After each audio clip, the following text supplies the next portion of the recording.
کپڑے نہیں اپنے جسم سے علیحدہ کیے ہوئے تو بسم اللہ پڑھی جائے. اللہ کا ذکر غسل کی حالت میں کیا جا سکتا ہے. کون کون سے اذکار کیے جا سکتے ہیں کون سے نہیں وہ بھی انشاءاللہ ابھی آپ کی خدمت میں پیش کریں گے. تو یہ کہ غسل شروع کرنے سے بسم اللہ الرحمن الرحیم پہلے پڑھ لی جائے بشرطے کہ کپڑے بدن پر موجود ہوں. اگر کپڑے بدن سے جدا ہو چکے ہیں تو ایسی حالت میں اندر ذکر نہیں کرنا کپڑے سے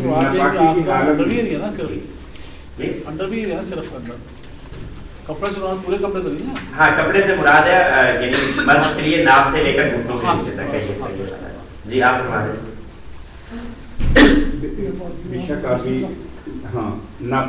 یہ میں نے ابھی عرض کیا کہ کون سے اذکار ہم جنابت کی حالت میں کر سکتے ہیں اور کون سے نہیں کر سکتے. ابھی میں انشاءاللہ بسم اللہ الرحمن الرحیم پڑھ لی جائے اور پھر اس کے بعد اپنے دونوں ہاتھ یہ گھٹنوں پر اچھی طریقے سے دھو لیے جائیں اور بدن یا کپڑوں پر اگر وہی کپڑے دوبارہ پہننے اور اگر کپڑے چینج کرنے ہیں حضرت عمر فاروق رضی اللہ تعالیٰ عنہ کا اس حوالے سے ہے کہ ایک سفر کے اندر تھے وہاں پر حاجت ہو گئی نہانے کی تو انہی کپڑوں کو دھو کر انہوں نے پہنے. اس زمانے میں اتنا کپڑا وافر نہیں ہوا کرتا تھا تو بہرحال یعنی آج بھی ضرورت کسی کو پیش آ سکتی ہے کسی ایسے سفر کے اندر تو وہ کپڑے کو دوبارہ استعمال کیا جا سکتا ہے. جب دھل گیا ہے تو وہ گیلا پن اس کا جو ہے وہ نپاکی نہیں ہے اس کی وہ پاک نہیں. کلیئر ہو گئے. پھر اس کے بعد نجاست کو دھو دے. استنجا کرنے کی ضرورت ہے تو استنجا کر لے اور پھر اگلا ہے جی کام کے مسنون طریقے پر وضو کر. بعض حضرات یہ فرماتے ہیں کہ جو غسل کے دوران وضو کیا جاتا ہے اس میں سر پر مسح کی ضرورت نہیں ہے. ٹھیک ہے یہ بھی ایک رائے ہے سر پر مسح کر لیا جائے یا نہ کیا جائے دونوں باتوں کی گنجائش ہے. تو بہتر تو یہ ہے کہ سر پر مسح کے سمیت مکمل وضو کر لیا جائے. پاؤں دھوئے جائیں گے اس وضو کے اندر یا نہیں دھوئے جائیں گے اس حوالے سے عرض کیا تھا کہ اگر تو ایسی جگہ ہے واش روم ایسا ہے یا جس جگہ پر ہمیں نہانے کی حاجت پیش آئی ہے جس جگہ پر ہم پانی استعمال کر رہے ہیں وہ ایسی جگہ ہے کہ پانی وہ نکل نہیں رہا وہاں سے بلکہ وہیں پر فرش کے اوپر جمع ہوتا چلا جا رہا ہے اور آپ کے پاؤں میں ڈوبے ہوئے ہیں یا کسی حد تک آپ کے پاؤں پر وہ پانی پڑ رہا ہے دوبارہ تو اس حالت کے اندر تو پاؤں نہیں دھونے چاہیے. جب مکمل غسل کر لیا جائے پھر باہر ہٹ کر اس جگہ سے ہٹ کر کے علیحدہ ہو کر وہاں پر پاؤں دھونے چاہیے. اور اگر ایسی حالت ہے کہ پانی بالکل نکل جاتا ہے وہاں سے سیوریج اچھی ہے اور فوراً پانی میں وہاں سے ریموو ہو جاتا ہے تو پھر اس کے لیے پاؤں بھی ساتھ ہی دھو لینے چاہیے. پاؤں کو موخر کرنے کی کوئی ضرورت نہیں ہے. اور پھر اس کے بعد پورے بدن پر 3 مرتبہ پانی بہانا ہے. جی جب غسل کر لیا تو پھر وضو کی کیا ضرورت؟ نہیں سنت طریقہ جو ہے غسل کرنے کا وہ یہ کہ پہلے وضو کر لیا جائے پھر اس کے بعد آپ صلی اللہ علیہ وسلم کا جو مسنون طریقہ ہے وہ یہ ہے کہ اس طرح سے ترتیب سے وضو کیا جائے کہ پہلے ہاتھ دھو لیے جائیں بدن پر گندگی لگی ہوئی ہے اس کو دور کر لیا جائے اور استنجا کر لیا جائے اور پھر وضو بھی کر لیا جائے. وضو کرنے کے بعد پورے بدن پر پانی بہایا. آپ صلی اللہ علیہ وسلم کی سنت یہ ہے. ویسے تو آپ کی بات ٹھیک ہے کہ جب پورا غسل کر لیا تو وہ فرض تو ادا ہو جائے گا. یہ میں عرض کر رہا ہوں کہ مسنون طریقہ جو غسل کرنے کا وہ یہ ہے کہ اس کے اندر یہ پوری کے پورے عمل جو ہے وہ دہرائے جائیں اور پھر اس کے بعد یعنی پورے بدن پر پانی بہانے کے لیے سب سے پہلے سر کو گیلا کر لیا جائے سر کو دھو لیا جائے اور پھر اس کے بعد دائیں حصے کو اور پھر اس کے بعد بائیں حصے کو دھو لیا جائے. ٹھیک ہو گیا. اور جسم کو دھوتے وقت اچھے طریقے سے مل کر دھونا چاہیے اور دھوتے ہوئے تسلسل جو ہے وہ بھی قائم رہنا چاہیے. یہ نہیں ہے کہ آدھا حصہ پہلے کر لیا اور پھر اس کے بعد تھوڑی دیر رک گئے کسی اور کام کے اندر مشغول ہو گئے سپوز کہ پہلے وضو کر لیا اور پھر اس کے بعد نہانے کے لیے جا رہے ہیں تو سنت کے اوپر پورا عمل نہیں ہوگا. اس کی میں نے مثال بھی عرض کی تھی کہ اگر آپ صرف چہرہ دھو لیتے ہیں اور پھر کچھ دیر ٹھہرے رہتے ہیں پھر اس کے بعد اپنے بازوؤں کو دھو لیتے ہیں تو فریضہ تو ادا ہو جائے گا وضو کا. لیکن وضو کا جو طریقہ مسنون ہے کہ ایک عضو خشک ہونے سے پہلے دوسرے عضو کو دھو لیا جائے وہ والی سنت پوری نہیں ہوگی. اس لیے اس بات کو ملحوظ خاطر رکھا جائے. جی آپ کا سوال. اس میں کچھ لوگ تو جیسے کہ ہم ڈول وغیرہ سے نہاتے ہیں لیکن موسٹلی شاور یوز کرتے ہیں تو کہا جاتا ہے کہ پہلے 3 دفعہ سر پہ پانی ڈالنے پہ دائیں کندھے پہ ڈالنے پہ بائیں پہ تو اس میں کیا طریقہ ہونا چاہیے کہ پہلے آپ 3 دفعہ شاور کے نیچے ہو جائیں پھر اس طرح ہو جائیں کس طرح کرنا؟ ہاں اس طرح آسانی ہے. سر کے بالکل چل رہا ہے نا اس میں شاور تو کنٹینیوسلی چل رہا ہے تو آپ اپنا صرف اس کے نیچے سر کر دیں اس کو دھو لیں اور اگر شیمپو وغیرہ کرنے کی ضرورت ہے اس سے فارغ ہو جائیں پھر اس کے بعد دائیں کندھا اس کے سامنے کر کے پھر بائیں کندھے پر. سنت پوری تو اسی سے ہو جائے گی. ایک دفعہ جب سر اس کے نیچے کریں گے پھر اس کے بعد دائیں کندھا کریں گے پھر بائیں کندھا کریں گے پھر ہو گیا مکمل. باقی پھر آپ کی اپنی روٹین وہ جیسے بھی آپ کی کتنی اور تبھی ضرورت ہے اپنی روٹین کے مطابق واش روم استعمال کیا جاتا ہے؟ عام چھوٹی نمازیں جتنی ہیں نا، جس سے نماز پڑھتے ہیں یا غسل کے طریقے، اس میں تو یہ ہے کہ پہلے دائیں طرف پانی ڈالیں، پھر بائیں، پھر سر پر تیسری. اب یہ پچھلی دفعہ بھی آپ نے بتایا تو ہم اسی کس کے ایک دو دفعہ پوچھ لیے. مجھے وہ ان کتابوں کا حوالہ تو یاد نہیں ہے. نہیں میرے پاس نمازیں تو ساروں لوگوں نے نمازیں لے آئیں گے جی، 2-3 نمازیں لے آئیں گے جی ہر اس کی، لیکن ہر نماز میں ان کا یہی طریقہ ہے کہ دائیں پانی ڈالیں، بائیں کریں، پھر سر پر، اسی طرح سارے جسم پر کریں. اور اس کلیش کا کوئی جواب تو نہیں ہے میرے پاس کوئی. تو پر یہاں پر یہ لکھا ہوا ہے، ممکن ہے کہ وہ درست ہو یا دیکھنے میں بھی غلطی لگ سکتی ہے، اس کو چیک کر لیں. ہاں چیک کر ایسے لکھا ہوا ہے کئی جگہ پہ لکھا ہوا ہے کہ پہلے دایاں حصہ جو ہے. پھر بایاں پھر سر. ہم لے آئیں گے نمازیں 2-3 قسم کی، ہر اس کی فقہ کی نمازیں لے آئیں گے. جی جی چلیں اس کو انشاءاللہ مزید اگلی مجلس کے اندر میں اس کو کلیئر کرنے کی کوشش کروں گا. جی فرمائیے. سر اس میں پانی کی بھی کوئی قید ہے، مطلب کتنا پانی استعمال کیا جائے، اس حوالے سے کوئی گائیڈنس ہو؟ مطلب جی گائیڈنس ہے، صلی اللہ علیہ وسلم نے 3 سیر پانی اور 5 سیر پانی سے غسل کیا ہے. اور بنیادی اس کے اندر جو ہدایت اور رہنمائی ہے ہمارے لیے وہ یہ ہے کہ بے جا پانی ضرورت سے زیادہ جو ہے وہ خرچ کرنا اور اس کو یعنی اسراف کرنا وہ درست نہیں ہے. تو ہمارے یہاں ماحول کے اندر یہ 2-3 طرح کی چیزیں آ جاتی ہیں. ایک چیز اس میں آ جاتی ہے کہ جب ہم ٹھنڈک کے لیے وضو کر رہے ہوتے ہیں تو تھوڑے سے پانی نہا رہے ہوتے ہیں تو تھوڑے سے پانی سے گزارا ہی نہیں ہوتا. جب تک اچھے طریقے سے وہ پانی ہمارے بدن پر نہیں بہے گا تو اس وقت تو وہ بھی ایک ضرورت کے اندر آ جاتا ہے، اسراف کے اندر شامل نہیں ہے.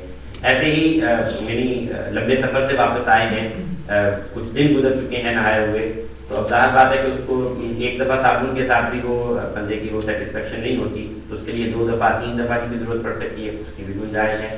تو یعنی اپنے ویری کرتا ہے یا آپ کی نیڈ کے مطابق، آپ کی جیسے جیسے ضرورت ہے اس کے مطابق اس کے اندر تھوڑی سی گنجائش ہو سکتی ہے، لیکن بغیر ضرورت کے پانی کو ضائع کرنا اس سے منع فرمایا. ایک صحابی کسی نہر کے کنارے پر بیٹھے ہوئے وضو فرما رہے تھے تو آپ نے کہا کہ اور وہ پانی تھوڑا سا زیادہ استعمال کر رہا تو آپ نے منع کیا کہ پانی ضائع نہیں کرو. انہوں نے کہا کہ آپ یہاں پر بھی پانی ضائع ہوگا، اتنا تو پانی ہے، میرے تھوڑا سے 2 لفظ زیادہ بھر دینے سے کیا ہو جائے گا؟ تو آپ نے فرمایا کہ نہیں، صحیح تربیت آپ کی اسی بات کے اندر ہے. اور فضول خرچی سے یعنی جیسے اس بات کے اندر منع کیا گیا ہے، اس حوالے سے وہ بڑی دلچسپ بات ہے کہ آپ صلی اللہ علیہ وسلم نے ارشاد فرمایا کہ شیطان تمہارا دشمن ہے، اور اس کو اس دشمن سے بچنے کا ایک ادب یہ بیان فرمایا کہ جب تم کھانا کھاتے ہو کسی برتن کے اندر تو اس برتن کو اچھے طریقے سے صاف کر لو، اس میں ذرے نہیں چھوڑو. اور ایسے ہی اگر ذرے باہر گر جاتے ہیں کچھ کھانے کے ذرات تو ان کو بھی اٹھا کے کھا لو، ان کو شیطان کے لیے مت چھوڑو. شروع میں یہ فرما رہے ہیں کہ شیطان تمہارا دشمن ہے، اور اس دشمن کو زیر کرنے کا طریقہ یہ نہیں فرمایا کہ ذکر زیادہ کرنا، تعوذ زیادہ پڑھنا، وہ بھی ہیں، وہ بھی طریقے ہی ہیں. اور یہ نہیں فرمایا کہ نمازیں زیادہ پڑھنا، روزے زیادہ رکھنا شیطان تم سے دور ہو جائے گا، بلکہ یہ ایک پریکٹیکل چیز دی ہے کہ شیطان جو ہے وہ تمہیں اس طرح سے بھی ورگلائے گا، اور یہاں پر بھی اللہ تعالیٰ کی ناشکری کے اندر تمہیں مبتلا کر دے گا. اور اللہ تعالیٰ کی نعمتوں کو جب ضائع کرو گے تو تمہارے اوپر اللہ تعالیٰ کی طرف سے وبال بھی آئے گا اور نعمت بھی چھن جائے گی.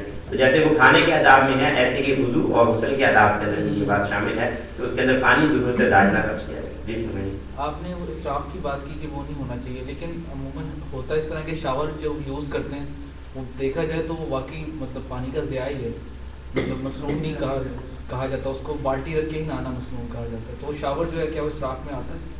نہیں، شاور کا استعمال ہے، اس پہ ڈیپینڈ کرتا ہے، آپ کا اپنا استعمال ہے. آپ جب یعنی صابن لگا رہے ہیں یا جب کوئی اور ضرورت پوری کر رہے ہیں تو اس وقت آپ بند کر دیتے ہیں، ٹھیک ہے، آپ کو گنجائش ہے اس میں. لازمی نہیں ہے کہ شاور جو اس کا استعمال یقینی اسراف کے اندر ہوگا، ایسا نہیں کہا جا سکتا. وہ ڈیپینڈ کرتا ہے یوز کرنے والے پر کہ وہ کیسا اس کا استعمال کرتا ہے. ٹھیک ہے، ابھی شاور کے استعمال میں دینا اپنے ساتھ کرنا ایسا بھی ہو سکتا ہے، ایسا بھی ہو سکتا ہے. جی وہ سکتا ہے بالکل. اچھا، یہ غسل کی 3 قسمیں ہیں، ایک فرض، ایک مسنون اور ایک مستحب. جی فرمائیے. میں کہتے کہ نہانے کے وقت تو کہا گیا کہ کپڑا باندھنا چاہیے اپنے سر کو، نہا کے پھر نہانا چاہیے، تو اس کی کیا حیثیت ہے؟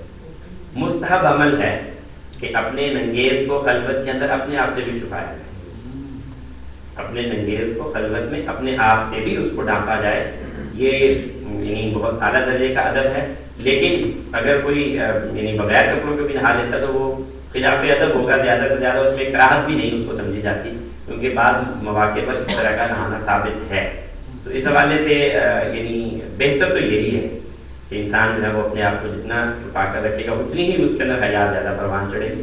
جتنا وہ یعنی اس میں کھلتا چلا جائے گا اتنی ہی اس کی حیا کی جو صفت ہے وہ کم ہوتی چلی جائے گی. آج کل یہ زیادہ ضرورت ہے کیونکہ آج کل واش روم اتنے روشن اور اتنے وہ بنائے جاتے ہیں چمکدار کے انسان، میں کہتا ہوں کہ وہ حیا کیا رہتی ہے، اپنے سے شرم آنے لگ پڑتی ہے. آپ شیشہ تروا دینا وہاں سے، آپ شیشہ کپڑا باندھنا نہیں ہے.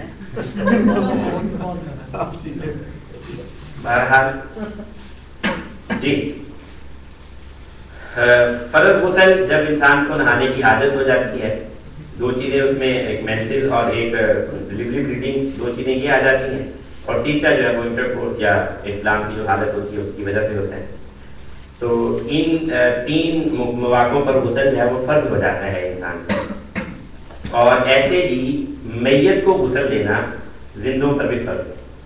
جب مسلمان بھائی فوت ہو جائے اس کو غسل دینا ہمارے اوپر فرض ہے. ایک تو اپنا فرض پورا کرنا کہ اپنے آپ کو غسل دینا فرض ہوتا ہے، تو ایسے ہی جیسے فرض کفایہ ہے اس کا دفنانا اور اس کا نماز جنازہ، ایسے ہی اس کو نہلانا جو یہ بھی فرض کفایہ ہے، مسلمانوں کے ذمہ فریضہ ہے. چار فرض ہو گئے. مسنون غسل جمعہ کے دن نماز فجر کے بعد سے جمعہ تک جمعہ کی نماز کے لیے غسل کرنا. یعنی یہ نہیں سمجھا جائے کہ جمعہ کے دن کا غسل ہے تو وہ جمعہ کی نماز گزر جانے کے بعد بھی نہا لیا جائے تو شاید وہ سنت پوری ہو جائے، تو وہ سنت پوری نہیں ہوگی. جمعہ کے دن جو ہے جمعہ کی نماز کے لیے غسل مسنون ہے. آپ صلی اللہ علیہ وسلم کی بہت ساری تاکیدی احادیث اس بارے میں موجود ہیں کہ جب بھی مسلمانوں کا اجتماع ہوا کرتا تھا جمعہ مبارک کے موقع پر، تو آپ اس میں بڑی تاکید کیا کرتے تھے کہ نہا کر آنا چاہیے. یہ میت کو غسل دینے میں زیادہ مینس کہ خود اکثر ایسا ہوتا ہے کہ والد کا انتقال ہو جاتا ہے اور جو اولاد ہوتی ہے وہ غسل نہیں دیتی، کسی اور کو ہائر کرتی ہے، تو یہ گنجائش تو ہے، محبت کے تقاضوں کے خلاف ہے. غربت کے تقاضے تو یہی اس سے تقاضا کرتے ہیں کہ آپ کے والد ہیں تو پھر آپ ہی کو چاہیے کہ اتنا شعور اور اتنا دین آپ کو آپ کے والد سکھا کر گئے ہوتے کہ آپ کے اندر اتنا حوصلہ ہوتا کہ آپ آگے بڑھ کے اس کو غسل دے سکتے. تو یہی ہے کہ ہم اپنی اولاد کو اتنا پریپیئر کر کے جائیں دنیا سے، وہ کم از کم ہمیں یعنی یہ دو چار کام ہماری جو آخری خدمات ہیں وہ پوری کرتے ہیں. اور یہی نہ ہو کہ اولڈ ہومز والوں کی طرح وہ کہہ دیں گے کہ آپ بھی سارا کچھ کر دینا، ہمیں بل بنا کر بھیج دیں، پے کر دیں لاکھوں لاکھوں. اچھا عیدین کے دن نماز فجر کے بعد سے غسل کرنا جن پر عید واجب ہے یہ بھی مسنون ہے. حاجی کا عمرہ کا احرام باندھنے کے لیے غسل کرنا یہ بھی مسنون ہے. اور عرفہ کے دن زوال کے بعد غسل کرنا یہ بھی سنت ہے حاجی پر. حاجی جب عرفات کے دن میدان عرفات میں ہوتا ہے تو زوال کے بعد وہاں پر غسل کر کے وقوف عرفہ کرے، یہ اس کے لیے مسنون عمل ہے. اگر آسانی سے ہو جائے، آج کل کے رش کے حوالے سے اس سنت کو پورا کرتے ہوئے اور مشقت کے اندر پڑھنے کی حاجت نہیں. غسل مستحب کب ہوتا ہے؟ یہ تقریباً 19 کے قریب چیزیں لکھی ہوئی ہیں. تو اس میں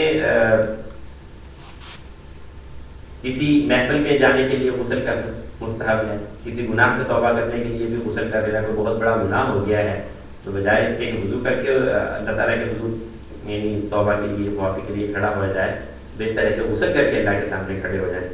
اور مکہ مکرمہ کے اندر داخل ہونے کے لیے غسل کرنا، مزدلفہ میں ٹھہرنے کے لیے غسل کرنا، یہ سارے کے ساتھ مستحب ہے. یہ پریکٹیکیبل نہیں ہے نہ عرفہ میں اور نہ مزدلفہ.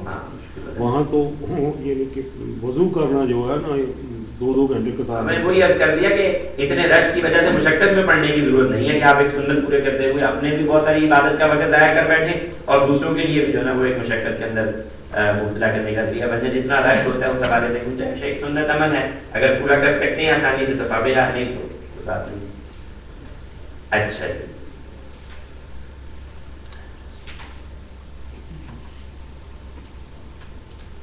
غسل کے جو سوالات ہیں تقریباً پورے ہو چکے ہیں. مرتبی غسل کے بارے میں تھوڑا سا وضاحت کریں گے کیا کیا چیزیں مرتبی غسل اس وضاحت کے حوالے سے تھوڑی سی وہ کلاس کے مجھے کیونکہ دوسری طرف بھی ہیں تو اس وجہ سے میں کچھ میں زیادہ وضاحت نہیں کر پا. جی اگلا عنوان ہے استنجا کے احکام. ٹھیک ہے جی، پھر اس حوالے سے ہمارے طہارت کے احکام جو پانی کے ساتھ ہماری طہارت ہوتی ہے وہ کافی حد تک پوری ہو جائے گی. پھر ہم تیمم کی طرف چلے جائیں گے اور مریض کے احکام. تو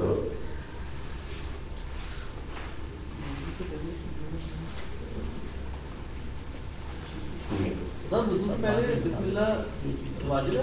نہیں واجب نہیں، بہتر ہے پڑھ لینا. بعض روایات میں کیسے آتا ہے کہ جس نے تسمیہ نہ پڑھی اس کا کوئی نہیں ہے. ہاں سنت. قال رسول اللہ صلی اللہ علیہ وسلم انما انا لکم بمنزلۃ الوالد اعلمکم فاذا اتى احدكم الغائط فلا يستقبل القبلة ولا يستدبرها ولا يستطيب بيمينه وكان يأمر بثلاثة أحجار وينهى عن الروث والرمة. نبی کریم صلی اللہ علیہ وسلم نے ارشاد فرمایا کہ میں تمہارے لیے ایسا ہوں جیسا کہ باپ بیٹے کے لیے ہوتا ہے. انما انا لکم بمنزلۃ الوالد اعلمکم، میں تمہیں ساری چیزیں سکھاتا ہوں. جیسے باپ کو اپنے بیٹے کو ساری چیزیں سکھانے کی ضرورت ہوتی ہے، تو بنیادی جو چیزیں ضرورت کی ہیں وہ میں اپنی امت کو سکھاتا ہوں. اور مشرکین نے غالباً یہ یہودیوں نے اعتراض کیا کسی صحابی پر کہ تمہارے رسول جو ہیں وہ کیسے عجیب عجیب باتیں سکھاتے ہیں، استنجا کیسے کرتے ہیں، یہ استنجا کی کب حاجت ہوتی ہے، تو ایسی ہلکی ہلکی باتیں بھی سکھاتے ہیں. تو انہوں نے کہا کہ ہاں ہمیں اس بات پر فخر ہے کہ وہ ہمیں ہر کچھ سکھا کر گئے ہیں اور ہمیں سکھا دیا ہے اور سکھا رہے ہیں. ایسا نہیں ہے کہ ادھورا دین ہمیں دے کر چلے جائیں اور ہم جو ہے نا وہ بات کے اندر بھٹکتے پھرتے رہیں. تو آپ صلی اللہ علیہ وسلم نے استنجا کے حوالے سے بہت سارے احکام جو ہے وہ بیان فرمائے. استنجا کے دوران کچھ کام کرنے کے ہیں، کچھ کام نہ کرنے کے ہیں. تو کرنے کے کام تو یہ ہے کہ واش روم اور آپ کی استنجا کی جو جگہ ہے وہ آپ کی جو رہائش کی جگہ ہے اس سے ہٹی ہوئی ہونی چاہیے. یہ جو یعنی ساتھ اٹیچ واش رومس کا ہمارا سسٹم ہے، اس نے بہت سارا یعنی اس کلچر کو تبدیل کر دیا ہے. ورنہ یعنی اس حوالے سے بہت دور نکل کر لوگ جایا کرتے تھے تاکہ کسی بھی قسم کی کوئی مکروہ آواز یا مکروہ اسمیل جو ہے وہ میری کسی دوسرے تک نہ پہنچے. تو بہرحال بہتر اور ادب یہی ہے کہ سائڈ پر نکلا جائے. اور لیکن اگر اٹیچ واش روم ہے تو پھر استعمال کرنے کی گنجائش بہرحال ٹھیک ہے. ابتدائی حاجت کے حوالے سے جب کھلی جگہوں پر اس چیز کو اس حاجت کو پورا کیا جاتا تھا تو اس حوالے سے یہ بھی ادب بتایا جاتا تھا کہ نرم جگہ پر ایسی یعنی اپنی حاجت کو پورا کیا جائے. تو آج کے حوالے سے یہ ہوگا کہ ہمارے واش روم استعمال کرتے ہوئے اپنے آپ کو پیشاب کی چھینٹوں سے بچانا ضروری ہے. ساری باتوں کا خلاصہ یہ ہے جو کام کرنے کے ہیں اس کے اندر کہ اپنے آپ کو ایسے طور پر واش روم استعمال کریں کہ پیشاب کے چھینٹے آپ پر نہ پڑیں. آپ صلی اللہ علیہ وسلم نے فرمایا کہ پیشاب کے چھینٹوں سے بچو کیونکہ اکثر عذاب قبر اسی وجہ سے ہوتا ہے. اکثر عذاب قبر کی باعث جو ہے نا وہ یہی چیز ہے کہ اگر تم پیشاب کے چھینٹوں سے احتراز نہیں کرتے اور اپنی حفاظت نہیں کرتے تو تمہارے لیے یہ بڑی وہ یعنی ایک وبال کی چیز بھی بن سکتی ہے. تو پیشاب کے چھینٹوں سے بنیادی تعلیم اس کے اندر یہی ہے. ایک تو یہ کہ دوسروں تک آپ کی وہ جو ایک حیا کی چیزیں ہیں وہ سامنے نہ جائیں، اور دوسری یہ ہے کہ آپ کے جو معاملات ہیں اس کے اندر پاکی کی انتہا اور تکمیل ہو جائے، اس میں کسی قسم کی کوئی گندگی آپ کے جسم پر نہ آ سکے. پھر اس کے اندر یہ ہے کہ بیت الخلاء میں داخل ہونے سے پہلے تحفظ مانگا جائے کیونکہ آپ صلی اللہ علیہ وسلم نے فرمایا کہ یہ گندی جگہ جو ہے یہاں پر خبیث جنات اور جننیاں ہوتی ہیں جو کہ انسان کو ضرر پہنچا سکتی ہیں. تو اس لیے اس جگہ کے استعمال کرنے سے پہلے تو اللہ تعالیٰ سے پناہ مانگ لی جائے. اللہم انی اعوذ بک من الخبث والخبائث. بایاں پاؤں داخل کیا جائے، دایاں پاؤں بعد میں کیا جائے. یہ ویسے ہی آپ صلی اللہ علیہ وسلم کا مصنون عمل ہے کہ جو بھی اچھا کام ہوتا تھا جناب نبی کریم صلی اللہ علیہ وسلم اس کو داہنی جانب سے شروع فرمایا کرتے تھے، اور جو بھی ایز کمپیئر ٹو اسی کام کے ہی اگر وہ ہوتا تھا کہ اس سے کم تر ہے، مثال کے طور پر مسجد میں داخل ہونا اور نکلنا، تو مسجد میں داخل ہونا بہتر عمل ہے اور نکلنا اس کی بنسبت تو کم تر ہی ہے کیونکہ ظاہر بات ہے کہ اللہ کے گھر سے نکل کر باہر آ رہے ہیں تو داخل ہوتے ہوئے دایاں پاؤں اور باہر نکلتے ہوئے بایاں پاؤں. تو واش روم کے اندر داخل ہونا یہ تھوڑا سا ہلکا کام ہے اور باہر نکلنا یہ اچھا کام ہے، بہتر چیز ہے. تو اس لیے داخل ہوتے ہوئے بایاں پاؤں سے رکھا جائے اور باہر نکلتے ہوئے دایاں پاؤں سے رکھا جائے. ایک اس حوالے سے ریسرچ سنی تھی، پڑھی بھی نہیں کہیں دیکھی بھی نہیں ہے دوبارہ اس کے بعد، کہ انسان چلتا ہوا اگر گرے تو جو پاؤں آگے کی جانب ہوگا اس کے یعنی تھا کہ اگر دایاں پاؤں آگے ہو تو انسان آگے کی جانب گرتا ہے، اور اگر بایاں پاؤں آگے ہو تو پھر پیچھے کی جانب انسان گرتا ہے. ٹھیک ہے، تو اب اگر واش روم میں داخل ہوتے ہوئے اگر یعنی وہ گر رہا ہے تو وہ پیچھے کی جانب اگر گرے گا تو واش روم کے اندر نہیں گرے گا. مسجد کے اندر داخل ہوتے ہوئے گر رہا ہے تو دایاں پاؤں آگے کی جانب ہے تو وہ آگے کی جانب. مسجد سے باہر نکلتے ہوئے گر رہا ہے بایاں پاؤں باہر تو وہ پیچھے کی جانب گرے گا تو وہ مسجد کے اندر آ جائے گا. پر اس کو یعنی کوئی اتنی زیادہ اہمیت نہیں ہے, جسٹ ایک چٹکلا ہی ہے. سیڑھیوں میں گر گیا یا جیسے کہ وہ بہت سمجھ. اچھا, استنجا میں نہ کرنے کے کاموں کے دوران یہ سب سے اہم ہے کہ یعنی ایسی جگہ پر جس کی وجہ سے دوسروں کو تکلیف ہو.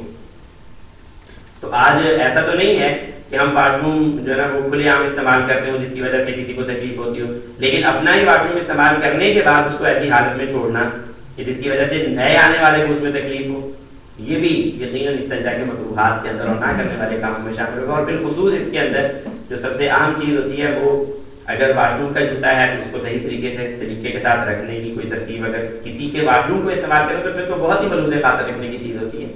بعض لوگ ایسے ہوتے ہیں کہ انہوں نے اپنے جوتے کو رکھنے کے لیے کوئی خاص اسٹائل مقرر کیا ہوتا ہے, کوئی چوکی کھڑی کی ہوئی جس پر وہ جوتے کو کھڑا کر دیتے ہیں تاکہ پانی باہر نکل جائے اور وہ جوتا خشک ہو جائے. اگر کسی نے جرابیں پہنی ہوئی ہیں تو وہ اندر جانا چاہے تو اس کو آسانی رہے. اگر آپ نہا کر آئے ہیں تو اس میں اگر پانی بکھر چکا ہے تو اگر وائپر وہاں پر موجود ہے تو اس کو وائپ آؤٹ کر دینا چاہیے تاکہ پانی وغیرہ آپ کے کپڑے جو ہیں وہ ضائع, جب آپ نے وہاں پر چینج کرنی ہے تو ان کو وہاں سے ہٹا دینا چاہیے. صابن استعمال کیا اور اگر وہ اچھی طرح نہیں وہ وہاں سے ختم ہوا تو اس کو اچھے طریقے سے نکال دینا چاہیے. آپ کا کموڈ یا WC جو ہے اس کے اندر کسی قسم کی اگر نجاست ادھر ادھر گر گئی ہے تو اس کو صاف کر دینا چاہیے. اب اس طرح کے آداب کس شکل کے اندر ہوں گے, اب وہ والے سارے ہم میں سے کسی کو بھی ضرورت نہیں پڑے گی کہ کھیت اور کھلیان کے اندر جا کر استعمال کریں اور پھر اس کو یہ ادب بتایا جائے کہ کسی کی بیٹھنے کی جگہ پر جو ہے وہ رائے حاجت نہ کی جائے, چھاؤں کے اندر نہ کی جائے, راستے کے اندر نہ کی جائے. اب وہ زمانہ بدل چکا ہے. اب یہ چیزیں جو ہے نا وہ یہاں پر ہمیں اڈاپٹ کرنے کی ضرورت ہوگی کہ اپنے واش روم کو یا دوسرے کے واش روم کو اصل غصہ ایسے طریقے سے استعمال کیا جائے کہ بعد میں آنے والے کو کوئی تکلیف اور پریشانی نہ ہو, اس کو ناگواری نہ ہو.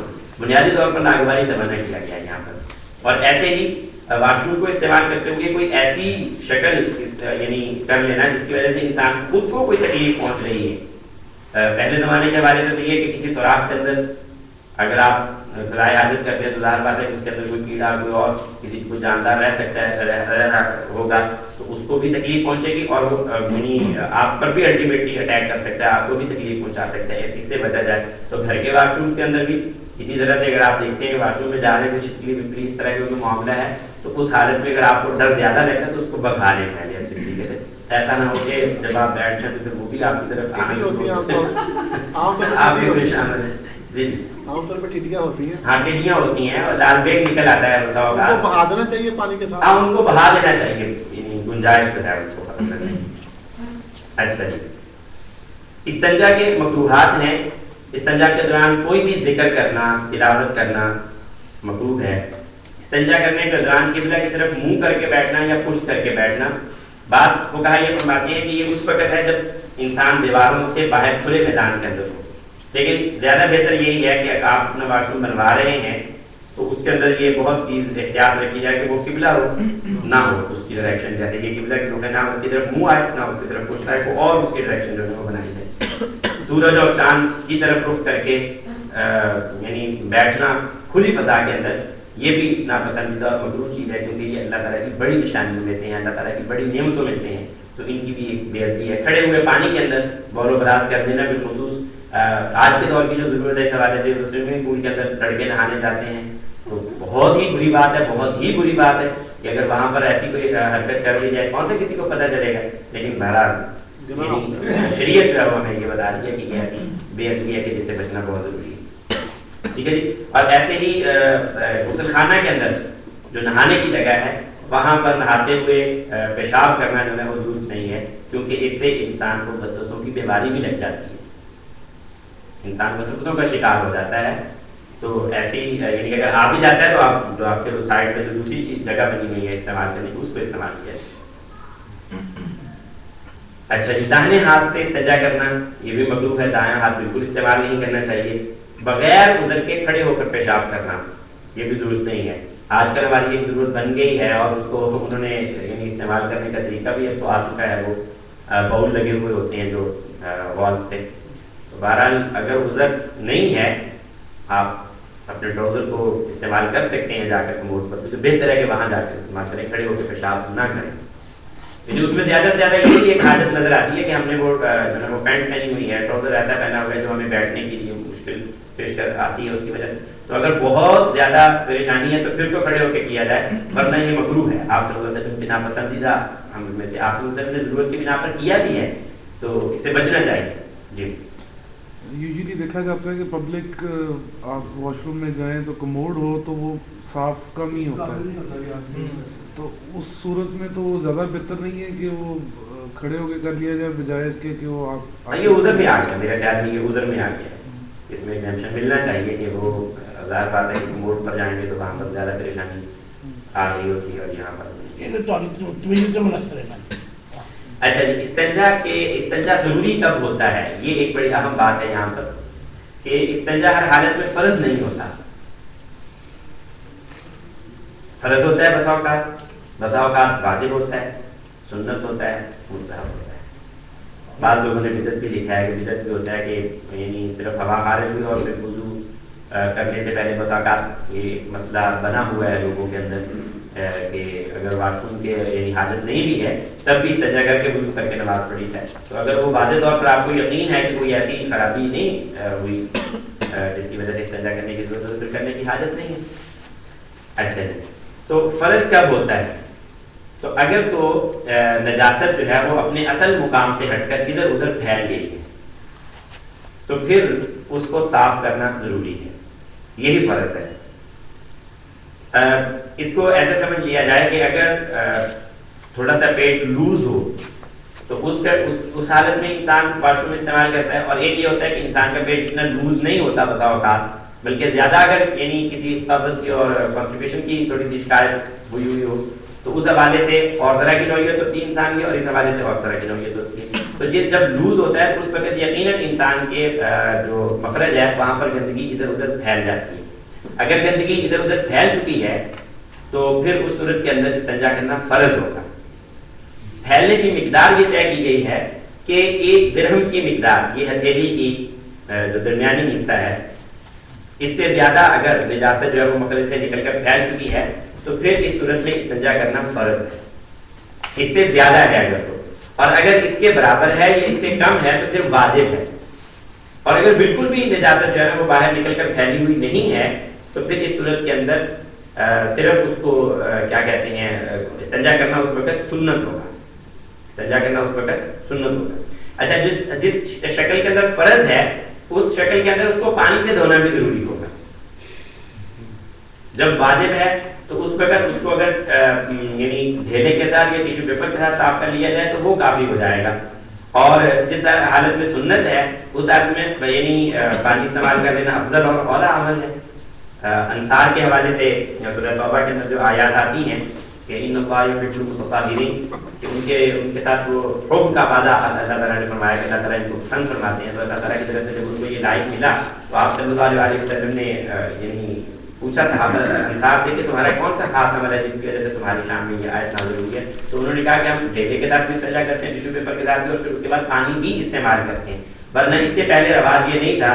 اور ان لوگوں کی جو ڈائٹ تھی اور ان لوگوں کی جو بدوباش تھی اس کے حوالے سے ان کی خوراکیں ایسا ہی ہوا کرتی تھیں کہ وہ ان کی جو بول و برات تھا وہ ایسا نہیں تھا کہ وہ زیادہ پھیلتا ہو. یہ وہاں کی نیچر میں آپ کے سامنے رکھ رہا ہوں. تو اگر تو ایسی حالت ہے تو پھر تو استنجا فرض نہیں ہے. اور اگر گندگی پھیل چکی ہے 1 درہم سے مقدار سے زیادہ تو پھر فرض ہے، کم ہے تو پھر واجب ہے، اور ورنہ وہ جو ہے وہ اس حالت میں مستحب ہوگا. میں نے صالح فوزان شیخ کی پڑھی تھی بک، اس میں لکھا تھا کہ استجمار اور استنجا دونوں کرنا زیادہ اچھی سنت ہے.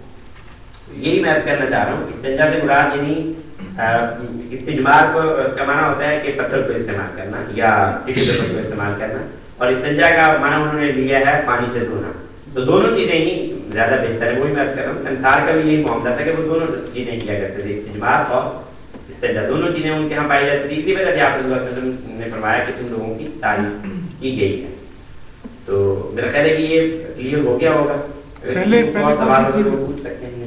کون سی چیز ہوگی؟ پہلے استنجا یا وہ جو آپ نے؟ ہاں نہیں، پہلے اس کو کسی چیز سے خشک کرنا، ٹیشو پیپر کے ساتھ یا ڈھیلے کے ساتھ اس کو پہلے جگہ کو خشک کیا جائے اور پھر اس کے بعد جو ہے وہ اس کو دھویا جائے. پہلے دھونا اور پھر بعد میں وہ بھیجا ہو جائے گا, بیکار ہو جائے گا. پھر استنجا کرنے کے لیے کچھ چیزیں ہیں. آپ صلی اللہ علیہ وسلم کی جو میں نے حدیث پڑھی اس کے اندر بھی یہی ہے کہ ایسی چیز سے استنجا کیا جائے جو بالکل اس کو ختم کرنے کی صلاحیت بھی رکھتا ہو اور آپ لوگوں کو کوئی تکلیف بھی نہ دے. ٹھیک ہے, آپ کے جسم کو اگر وہ استنجا کرنے والی چیز سے کوئی تکلیف پہنچ رہی ہے. اس زمانے میں یہ ہوتا تھا کہ یعنی کوئلے کے ساتھ استنجا کر لیا کسی نے کوئی ایسا یعنی پتھر ایسا لے لیا جس کے اندر وہ انسان کو ضرر پہنچنے کا ہے, ہڈی کے ساتھ کر لیا. تو تین چیزیں, ایک تو وہ چیزیں جو اچھی قدر و قیمت والی ہے, اچھا کپڑا, اس سے اپنی گندگی صاف کرنا مقبول ہے.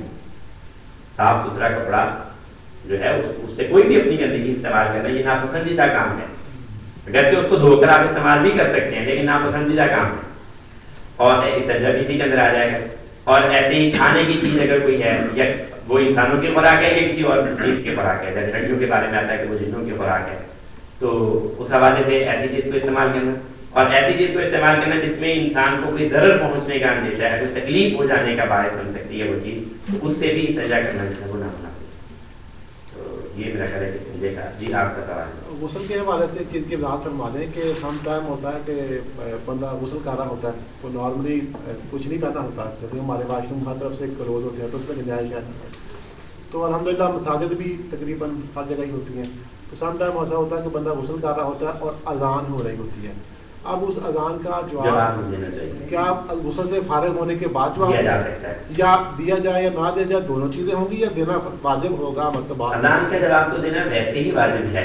ٹھیک ہے, واجب نہیں ہے یہ ہے؟ نہیں واجب نہیں, واجب نہیں, واجب سنت ہے, سنت موقدہ ہے, بہت زیادہ فوائد ہیں, بہت زیادہ اجر ہے اس کا. جو اجر اذان کہنے والے کو مل رہا ہے اپنی نہیں, اسی اجر میں ہم بھی شریک ہو رہے ہیں. گھر میں بیٹھے بٹھائے وہ پابندی کے ساتھ بیچارہ وہاں پہنچا اور ہم یہاں پر اس کے ساتھ شریک ہو رہے ہیں. تو ان ساری چیزوں کے ساتھ واجب تو نہیں ہے. باقی رہا یہ معاملہ کہ کچھ تاخیر کی جا سکتی ہے اذان کے جواب دینے میں, کی جا سکتی ہے. آپ جس وقت اذان ہو رہی تھی اس وقت ایسی حالت میں نہیں تھے کہ آپ اس کا جواب دے سکتے, کھانا کھا رہے تھے, کسی ایسے کام میں مشغول تھے. جب پوری ہو گئی تو پھر آپ نے فٹافٹ سارے کلمات کہے اور دعا پڑھ لی تو آپ کو اجر مل جائے گا. اذان کا جواب اگر آپ جواب نہ دے سکے تو آپ گنہگار نہیں ہوں گے. اگر دے دیا تو وہ مستحب یا سنت عمل ہوگا. وضو یعنی عام حالتوں کے اندر, عام حالت غسل کی حالت کے اندر جب ہم کر رہے ہیں واش روم استعمال تو اس وقت تو یقیناً اس کے بعد فارغ ہونے کے بعد اگر آپ کے بعد دے دیا جائے تو بڑا اجر ہے. اچھا, اگر نہ دے سکے تو مسئلہ نہیں. ہاں نہیں کہنا چاہیے, اگر ایسی حالت میں تو ذکر نہیں کرنا چاہیے کیونکہ اکثر کچھ لوگ ہوتے ہیں فوراً نکل جاتے ہیں. ہاں وہ بغیر اختیار کے نکل جاتے. یہ ایسا ہوتا ہے اور بالکل شعور کا وہ یہ آپ بالکل صحیح کہہ رہے ہیں. وہ ایک بزرگ تھے, ان کے بارے میں آتا ہے کہ وہ قرآن کریم کی اتنی زیادہ تلاوت کیا کرتے تھے کہ جب واش روم جاتے تھے تو زبان دانتوں تلے لینی پڑتی تھی ان کو. اگر وہ اس کو چھوڑتے تھے تو وہ فوراً رواں ہو جاتی. پریکٹس اتنی زیادہ تھی, وہ فوراً رواں ہو جاتی تھی قرآن کریم پڑھنے پر. اس لیے اس کو وہ دانتوں تلے لے کر اس کو ٹھیک ہو گیا. جی کپڑے کو زیادہ طور پہ گندگی لگی ہوئی ہے, مثلا جلدی ہے بندے کو نماز میں ملنا یا. جی میں سمجھ گیا آپ کا مسئلہ. یہ نجاستوں کا ایک بیان ہے یہاں پر کہ گندگیوں کو صاف کیسے کیا جائے گا, اور گندگیوں کے اندر کوئی ہمیں وہ چھوٹ بھی ملتی ہے تھوڑی زیادہ گندگی کے حوالے سے. گندگیوں کی کچھ اقسام ہیں تو وہ انشاءاللہ آگے مقام کا فائدہ آئے گا انشاءاللہ. ٹھیک ہے مان السلام. آپ کے دوست گئے ہوئے ہیں ندیم صاحب عمرہ پر, سلام کیا ہے سبھی کو.